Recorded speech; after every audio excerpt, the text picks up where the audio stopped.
All right. Good afternoon, everybody.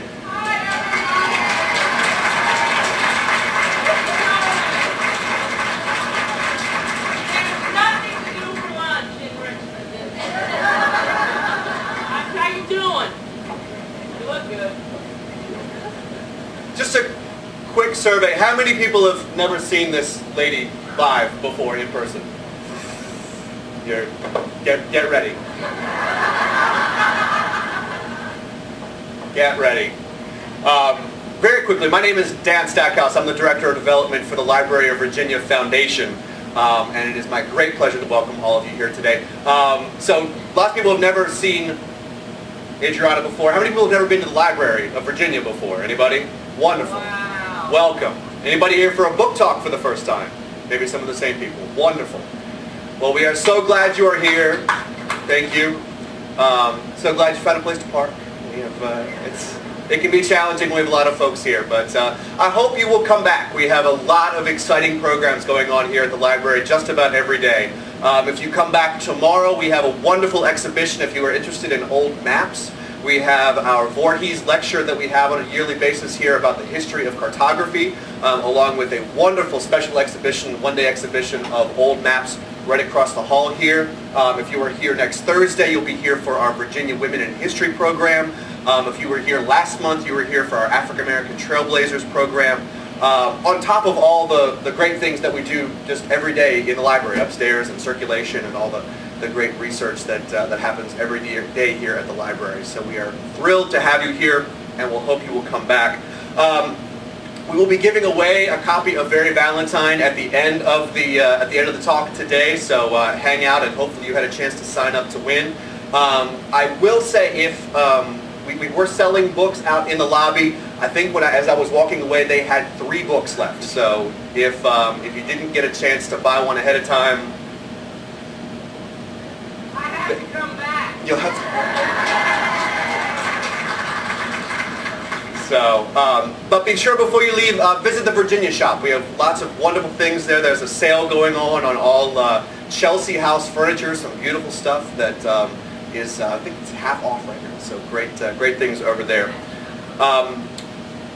We will be doing a book signing after the talk. It will be actually out in the main section of the lobby. We'll set up a table.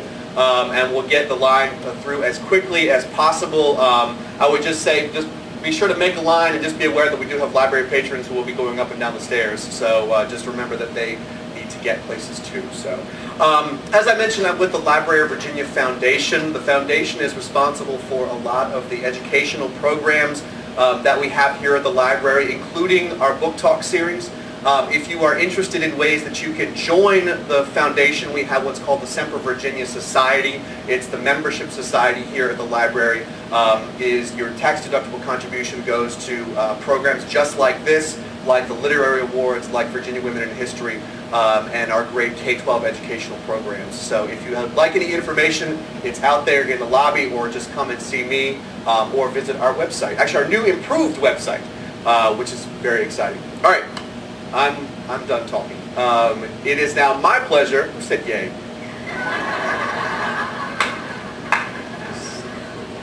It is my pleasure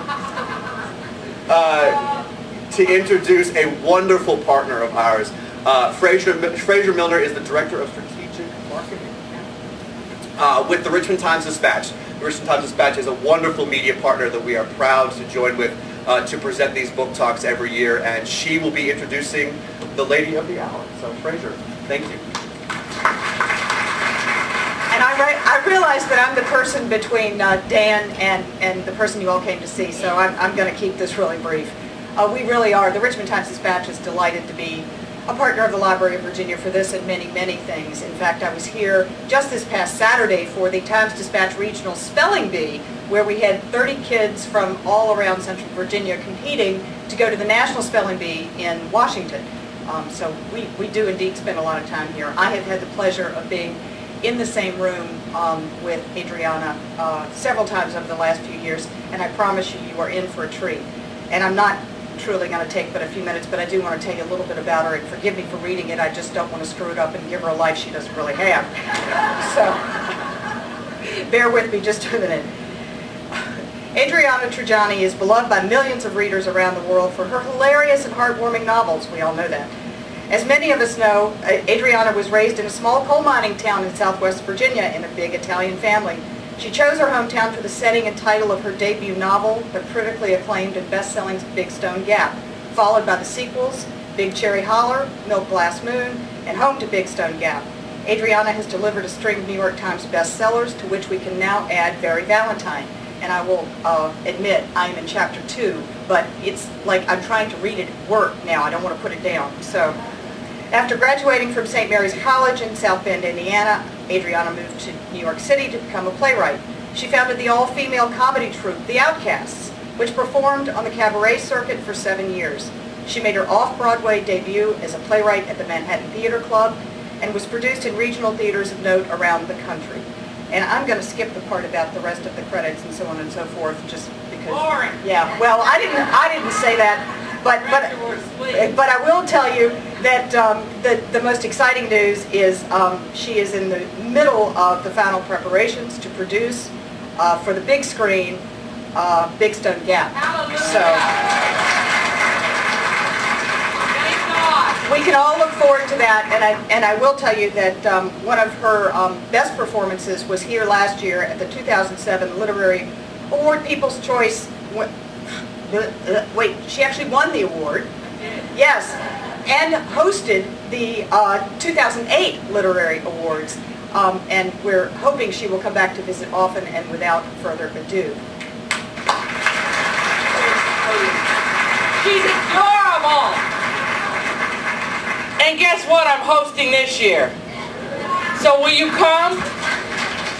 Where's Mary Beth? Mary Beth, you better get some more tables, sister. Let's do it. Because if you come, has anybody come to that? Look how cute you are. Has anybody come to that yet? Raise your hand. Is it the best event ever? Did you come? When did you come? You came 2 years ago. So who was the big... That's right, Baldacci, me, and Lee Smith.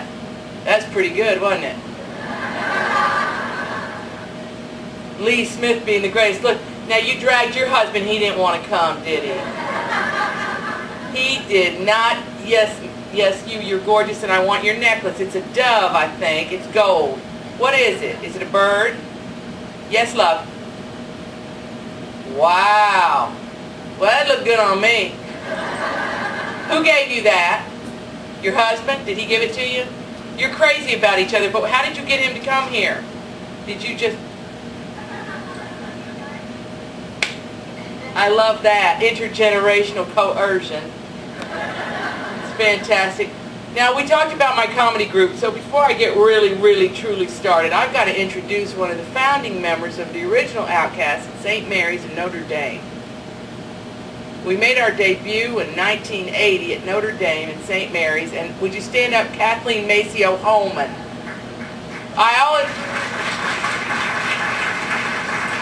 If you'll notice, I only introduce classmates of mine that look young. Because you all know, now there's nobody here that falls into this category, but you know how your girlfriends are. They look completely normal, and then one day they're Mrs. Santa Claus, and you went... The man knows that. Is that your husband? Okay, he's cute. Looks like mine. I do know him. Okay, and he looked a little familiar, and I was a little nervous. Why is that man so familiar to me? No, not that kind of familiar.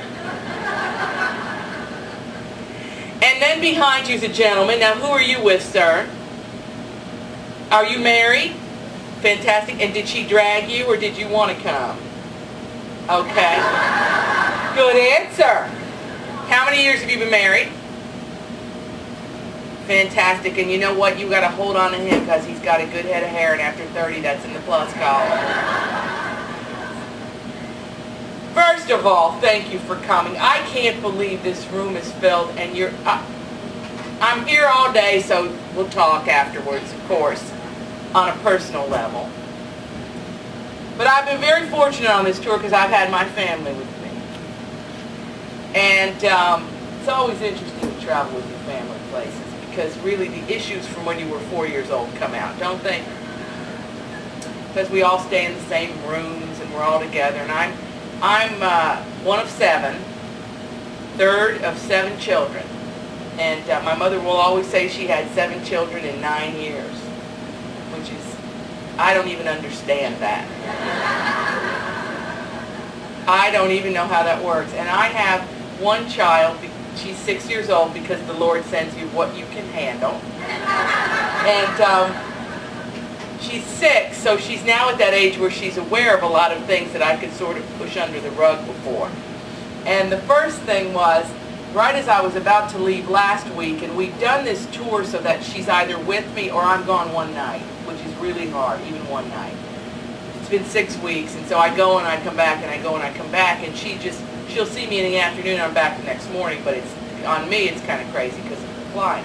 Anyway, last week I was about to leave, kissed her goodbye and the whole thing, and then she came out into the hallway, and she got down on her knees and she says, "I want brothers and sisters, and I want them now."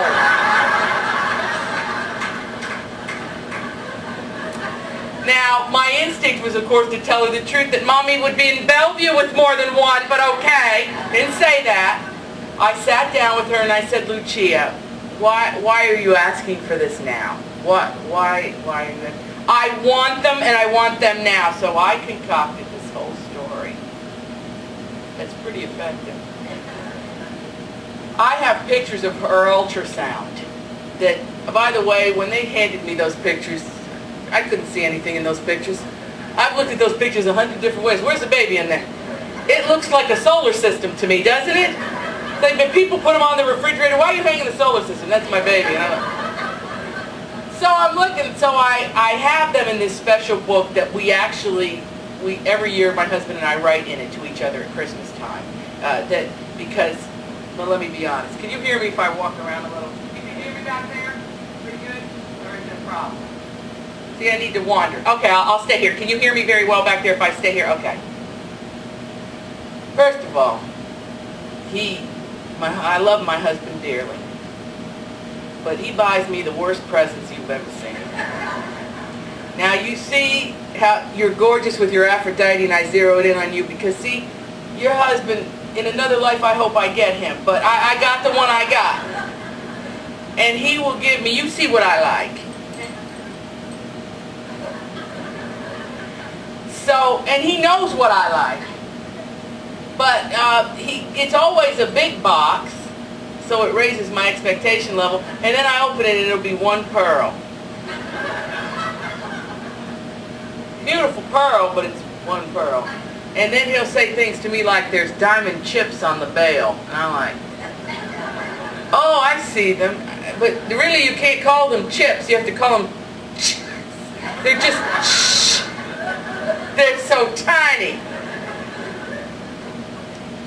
So as an expression of love, because it wasn't going to come in the jewelry department from Brendel's, I said, let's write to each other. So we started this when we got married. So I keep the ultrasound in there, in this book of love. So I went and I got it, and this is what I said to her. I said, "You see now, up in heaven, there's all these stars at night when you look up." And I said, then God decides to send somebody a baby. Now there were many, many, many, many stars up there that night. And God sent you to me to take care of you. Now God could have sent a few more stars down. He peeked through the clouds at Mommy and went, "One is good for that one."